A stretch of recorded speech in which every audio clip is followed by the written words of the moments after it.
સુરત મહાનગરપાલિકાની અંદર ડ્રાઈવરની ભરતી આવી ગઈ છે અને જેની જગ્યાઓ લગભગ 444 જેટલી જગ્યાઓ છે. ફોર્મ ભરાવાના સ્ટાર્ટ થઈ ગયા છે. જો તમે ડ્રાઈવરની ભરતીમાં એપ્લાય કરવા માટે ઈચ્છતા હો તો તમે સુરત મહાનગરપાલિકાની વેબસાઇટ ઉપર જઈ અને ફોર્મ ભરી શકો છો. આ ભરતીની તમામ બાબતો આપણે આજના ક્લાસમાં ભણીશું. કેવી રીતે ફોર્મ ભરવું, એનો સિલેબસ શું છે, એની તૈયારી કેમ કરવી, કઈ કઈ બાબતનું ધ્યાન રાખવું અને ક્યાંથી વાંચવું. સુરત મહાનગરપાલિકાની અંદર 444 જેટલી જે જગ્યાઓ આવી છે એના માટે આપણે એક ઈ બુક જેને પીડીએફ સ્વરૂપે તમે આપણી એપ્લિકેશનમાંથી મેળવી શકશો, જેનું નામ છે સક્ષમ સારથી. આ ભરતીની અંદર ટોટલ 100 માર્કનું પેપર હશે. એમાંથી 90 માર્કનું છે એ ડ્રાઈવરને લગતું જે પણ પ્રશ્નો હશે ને એ ડ્રાઈવર માટે 90 માર્કનું પૂછશે. કયા કયા મુદ્દાઓમાંથી 90 માર્કનું પૂછશે, કેમ તૈયારી કરવી, એની આગળ આપણે ચર્ચા કરીશું. આ ઉપરાંત વિદ્યાર્થી મિત્રો, આ જે ઈ બુક છે એ ક્યાંથી મળશે તો કે ઓજે સ્ટડી એપ્લિકેશન છે ત્યાંથી તમને મળી જશે. એના માટે તમે મને વોટ્સઅપ મેસેજ પણ કરી શકો છો. નંબર છે 93 27 88 0065. આ નંબર ઉપર તમે મને વોટ્સઅપ મેસેજ કરી અને ગ્રુપની અંદર પણ તમે મારી સાથે જોઈન થઈ શકો છો. ડ્રાઈવર માટે સ્પેશિયલ છે, 90 માર્કનું તમામે તમામ આની અંદર આવી જશે. ઓકે, હવે ચર્ચા કરીએ કે સુરત મહાનગરપાલિકાની અંદર જે 444 જેટલી જગ્યાઓ આવી છે એના ફોર્મ ભરાવાના ચાલુ થઈ ગયા છે અને એ ફોર્મ થઈ ગયા છે 1/4 થી ફોર્મ ભરાવાના ચાલુ થઈ ગયા છે. અને એ ફોર્મ ક્યાં સુધી ભરાશે તો કે 15/4/2026 સુધી તમે ઓનલાઈન ફોર્મ ભરી શકો છો. એના માટેની વેબસાઇટ કઈ છે તો કે www.suratmunicipalgovernment.in ઉપર જઈ અને તમે ફોર્મ ભરી શકો છો. ખાસ ડ્રાઈવર માટે જે ઈચ્છે છે, ડ્રાઈવર માટેની જે લાયકાત છે એની આપણે ચર્ચા કરીશું આગળ. 444 જેટલી જગ્યાઓ ઉપર ફોર્મ ભરાવાના ચાલુ થઈ ગયા છે.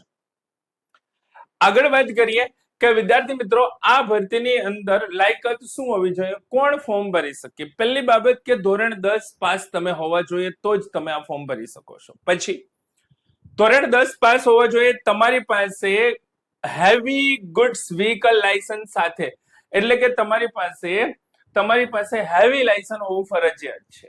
બરાબર છે. ટ્રાન્સપોર્ટ વ્હીકલ ચલાવવાને લગતું આરટીઓ નું ઓથોરાઇઝેશન ડ્રાઇવિંગ લાયસન્સ 2 વર્ષ જૂનું હોવું જોઈએ. તમારી પાસે હેવી લાયસન્સ તો હોવું જોઈએ, પણ એ કેટલા વર્ષ જૂનું હોવું જોઈએ? 2 વર્ષ જૂનું હોવું જોઈએ. તો તમે આ ભરતીની અંદર ફોર્મ ભરી શકો છો.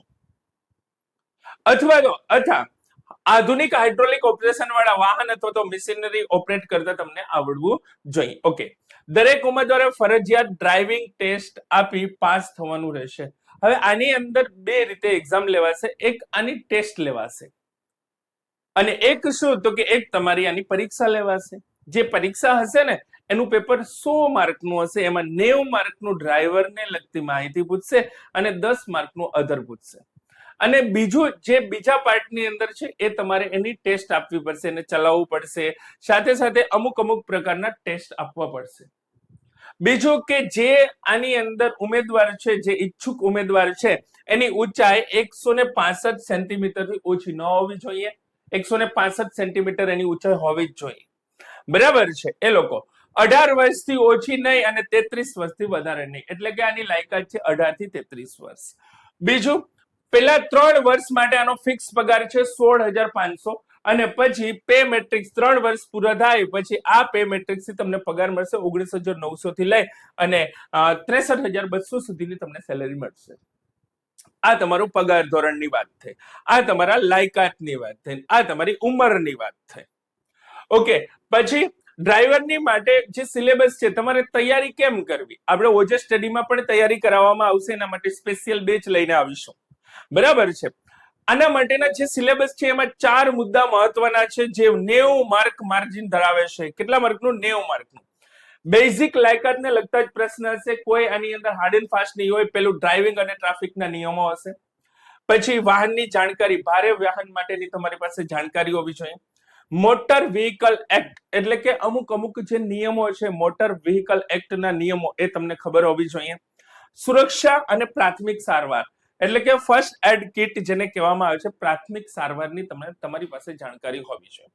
આ થયો આ પર્સન 4 મુદ્દા છે. કેટલા માર્કના છે? તો કે 90 માર્કના 4 મુદ્દા છે.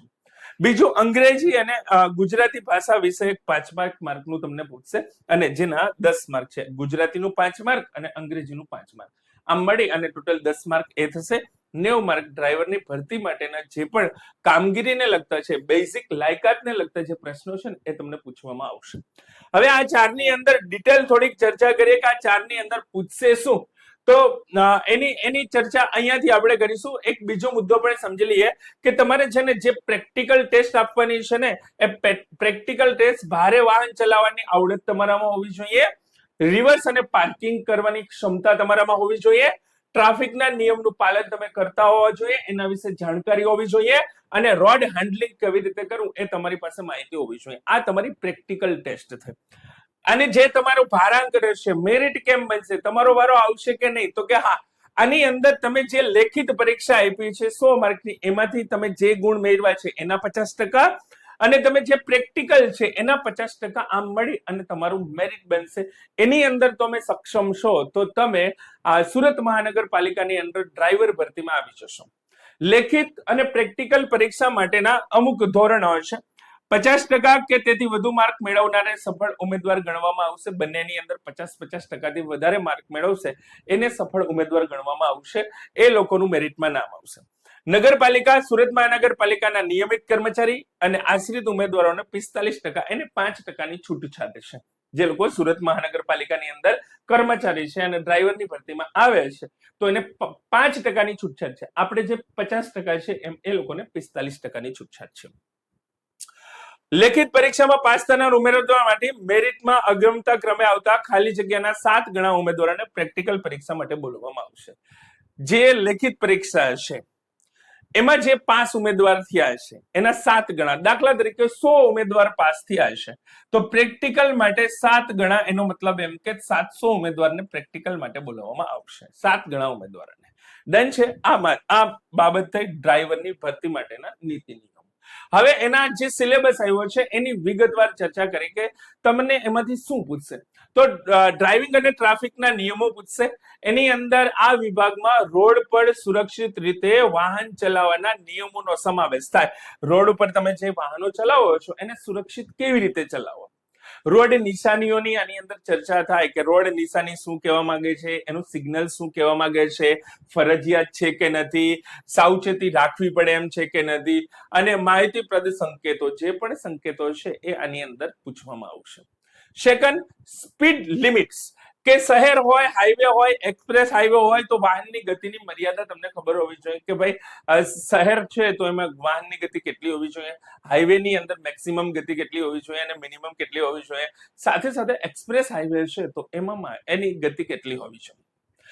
પ્રતિકૂળ સંજોગોમાં ડ્રાઇવિંગ એટલે કે રાત્રિ સમયે હાઈ બીમ, લો બીમનો ઉપયોગ કેવી રીતે કરવો, વરસાદમાં સ્લીપરી રોડ પર કંટ્રોલ અને ધુમ્મસમાં ફોગ લેમ્પનો ઉપયોગ કેવી રીતે કરવો એ તમારી પાસે માહિતી હોવી જોઈએ અને એના વિશે તમને પ્રશ્ન પૂછશે. ઇમરજન્સી હેન્ડલિંગ થતું હોય તો દાખલા તરીકે બ્રેક ફેલ થઈ જાય છે તો ઇમરજન્સીમાં કેવી રીતે જે હેવી વ્હીકલ છે એનું હેન્ડલ કેવી રીતે કરવું, ટાયર ફાટી જાય છે, અકસ્માત સમયે તાત્કાલિક આપણે પગલા શું લઈ શકીએ છીએ, આ બધી માહિતીમાંથી તમને પ્રશ્ન પૂછશે. આ થયો પહેલો મુદ્દો. તમને જે સિલેબસમાં આપેલો છે ને પહેલા મુદ્દામાંથી આટલા વિભાગમાંથી તમને પ્રશ્ન પૂછશે અને સાવ છેલ્લા છે. કેવા છે? સાવ છેલ્લા છે. આની તૈયારી આપણી ઓજસ સ્ટડી એપ્લિકેશનમાં થશે. નીચે ડિસ્ક્રિપ્શનમાં લિંક આપેલી છે, એપ્લિકેશન ડાઉનલોડ ન કરી તો ડાઉનલોડ કરી લેજો. બીજું, તમે ગ્રુપની અંદર જોઈન થવું હોય અને તમારે તૈયારી કરવી છે તો ગ્રુપના નંબર તમને લખી દઉં છું. વોટ્સઅપ ગ્રુપ છે, એ નંબર ઉપર તમારે રજીસ્ટ્રેશન કરાવી દેવાનો 9387880065. આ નંબર ઉપર તમારું નામ રજીસ્ટર કરવું અને નીચે લખવું ડ્રાઈવર ભરતી SMC. બરાબર છે, અને ગ્રુપની અંદર જોઈન કરી દેવામાં આવશે. બીજી બાબત શું છે તો કે વાહનની જાણકારી તમારી પાસે હોવી જોઈએ. ભારે વાહન છે, હેવી વાહન છે તો એના વિશે તમે જાણકારી ધરાવતા હોવા જોઈએ. દાખલા તરીકે ટ્રક છે, બસ છે, એના ટેકનિકલ ભાગોની સમજ હોવી જોઈએ. અને તમે કોઈ એવી જગ્યાએ છો કે જ્યાં તમને બીજી કાંઈ સુવિધા મળે એમ નથી અને ભારે વાહનમાં કોઈ ખરાબી થાય, ટેકનિકલ ખામી થાય, જો તમને કઈ ખબર જ નહીં હોય તો આખી રાત ત્યાં જ વિતાવવી પડશે. પણ તમે થોડું ઘણું નોલેજ ધરાવતા હોવો જોઈએ, એમાંથી એક પ્રશ્ન પૂછશે તમને.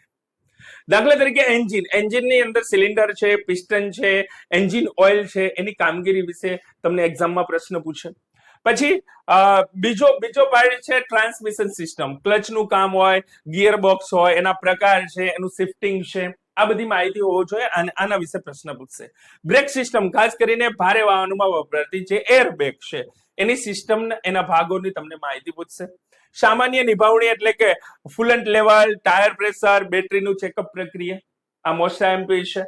સ્ટાર્ટિંગ અને શટડાઉન, વાહન ચાલુ કરતા પહેલા અને બંધ કરતી વખતે ડેશબોર્ડ પરની વોર્નિંગ લાઇટનું ચેકિંગ તમારે, એના વિશે પણ તમને માહિતી હોવી જોઈએ અને એક્ઝામમાં એના વિશે પણ પ્રશ્ન પૂછશે.